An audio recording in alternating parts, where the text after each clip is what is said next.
horrors of Thanksgiving, and America as a white future minority. Coming up. Far and away the most massive genocide in the history of the world. The lowest life expectancy in the West. And the year the U.S. will turn native.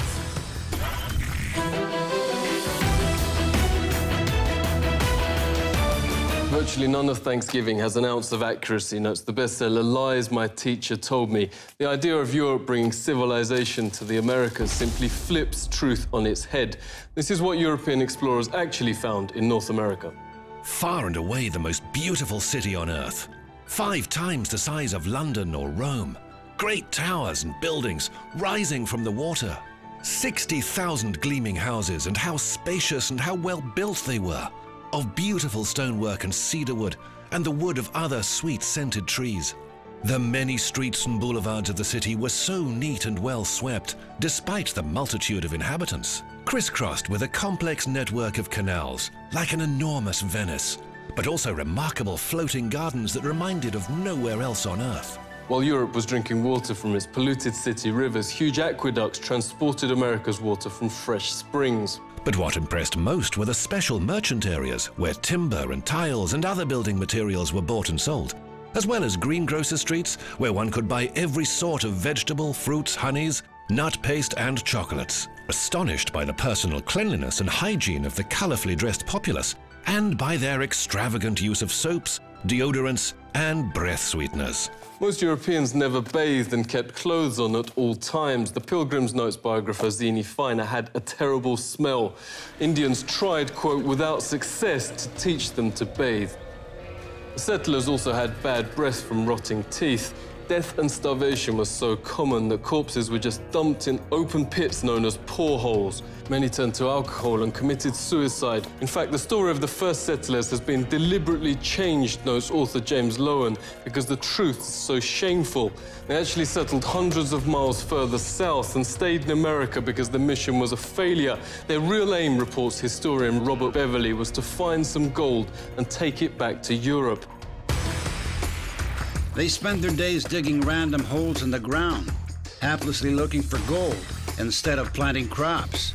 Soon they were starving and digging up putrid Indian corpses to eat. They took some Indian prisoners and forced them to teach the colonists how to farm.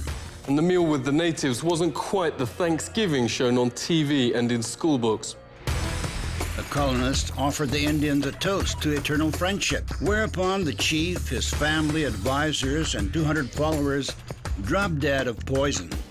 In mainstream history books, perhaps the most common description of American territory then is virgin land. In fact, notes historian Peter Jennings, it was widowed. Horrific enough, the Nazi ethnic cleansings in Europe during World War II. Leading American studies professor David Stannard notes it's dwarfed by, quote, far and away the most massive act of genocide in the history of the world. The death of 100 million indigenous people in the, quote, American Holocaust. Some from disease, but also vast numbers from a deliberate policy aimed at wiping out the race that mainstream history books continue to pretend never happened. He notes when Heinrich Himmler called the final solution, quote, delousing, Himmler was only echoing the Pilgrim Army's rallying cry, nits make lice, nits being Indian babies. This was a map of Indian nations across the US. 80% of the first government's entire budget went on attacking existing Indian settlements to take their developed farmland. The settlers would most probably not have survived, writes Jennings, on their own. 95% of America's entire population was then wiped out. American Holocaust notes there is documented evidence of colonist leaders going town after town, deliberately killing all men, women and children. Yet school texts and history books remain silent. Orders came from the very top.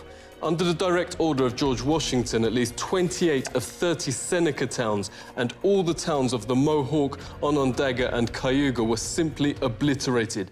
George Washington wrote the Indian country, quote, must be destroyed. Thomas Jefferson called to, quote, pursue Indians to extermination. Nobel Peace Prize winner Theodore Roosevelt called beneficial the eradication of the native race. Stannard notes genocide was official public policy. California Governor Peter Burnett in his 1851 message to the legislature. Extermination must continue to be waged until the Indian becomes extinct. Another governor issued the public proclamation to, quote, pursue, kill and destroy all Indians. A witness notes the ensuing bloodbaths practically wiped out the native race. The whites shoot them down like wolves, men, women and children, wherever they could find them. This war of extermination against the Aborigines is tending to the final extinction of the race. What reportedly saved the race from extinction was their use as slave labour. This extermination policy has proved so injurious to the interests of the whites. Indian labour is indispensable. Highly prized slaves were Indian girls as young as 3, said the Marysville Appeal, for fulfilling double roles of labour and of lust. Phil Lane Jr. is hereditary chief of the Hankton One First Nation. Phil, really great to see you. What facts are being airbrushed out of history? Practices were that sometimes you don't want to speak about. And they not only wiped out most of the people, but the way they did it, the greatest loss of people at any time in history. Cultural genocide is still being waged on surviving Indians, reports Truthseeker. From the start of the 20th century, children were forced into so-called Indian boarding schools, designed to, quote, kill the Indian in them, according to the system's founding father, Richard Pratt. Indians are obliged to change their name to a Western one like Tom, made to dress and style their hair like whites. Indigenous Americans are also forced to adopt Christianity and all other parts of Western culture. Lenore Stefan witnessed the abuse firsthand. Thank you so much for speaking to us. Can you tell us what happened? Federal policy here was to take the Indian out of the person. They beat the language out of like my father. He grew up his whole life, his hands were kind of bent. As a result, he used to talk our native language, but he never wanted me to learn. I consider myself a recovering Catholic because of, the sexual abuse that I experienced, from the Catholic Church. Daniel Sheehan says the genocide is continuing. He's helped start the Lakota Child Rescue Project to stop the forcible removal of Indian children. Daniel, thanks a lot for coming on. Could you tell us what is happening to the children? And what we discovered is that not only were the children being taken on an epidemic level, that it was happening on every single one of the reservations and in virtually every one of the major cities. The International Convention Against Genocide actually has a provision which expressly identifies what's going on as genocide, that the systematic undertaking on the part of the racially dominant culture in a given nation state, taking away indigenous children from their native tribes and putting them in the white culture has been identified as genocide. Even the Supreme Court still upholds natives' second-class status to this day, writes noted legal scholar Robert Williams. He joins us now. It's really great to speak to you. Can you give us some examples? 1 out of 3 Indian women will be raped during their lifetime. In 86% of those cases, the victims report that it's a non-Indian that perpetuated the sexual assault or the rape. This has been traced directly to the inability of tribes to prosecute these crimes. One of the points I make in my book, Savage Anxieties, is that if you look at the history of the more civilized nations treatments, so-called more civilized nations treatments of indigenous peoples, it really makes you wonder who are the savages and who are the more civilized. One very famous study done found that every single treaty that the United States had negotiated with tribes had in fact been breached at one time or another or had been violated. Supreme Court said they had no property rights and therefore no rights to just compensation. And there was some horrible language in the opinion about how the court recognized that everyone knows that the savage tribes of America were conquered and the treaties were really meaningless anyway. So it's this perpetuation of these stereotypes in this case, which is still valid law in the United States. It's still a valid precedent. And so they drink it, but it's actually hairspray. Native Indians now have the highest rate of suicide and pandemics of cancer in the Western Hemisphere. At 44, life expectancy is lower than Afghanistan and around the same as Europe at the time of the Pilgrims. For an official banquet to celebrate 350 years since Pilgrims landed, authorities invited native Indian Frank James to speak. But when they saw his speech taken from a settler's own account of what really happened, they wouldn't let him read it. The Pilgrims had hardly explored the shores 4 days before they robbed the graves of my ancestors and stole their corn, wheat, and beans. The Indians knew this fact, yet welcomed and befriended the settlers, little knowing that they would be killed by the settlers' guns. What has happened cannot be changed, but today we work toward a better America, a more Indian America, where people and nature are once again important. Frank has helped start a national day of mourning each Thanksgiving, a protest over the Plymouth Harbour and Mayflower replica.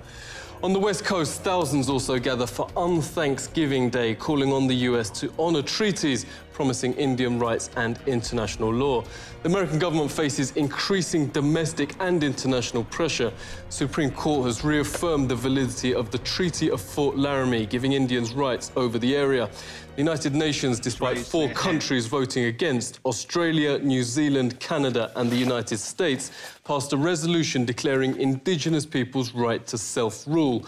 The UN is also calling for the states to return to Indian tribes their stolen land. The Mexica movement wants to bring Indigenous people of America in a single nation without, it says, the artificial borders created by Europeans.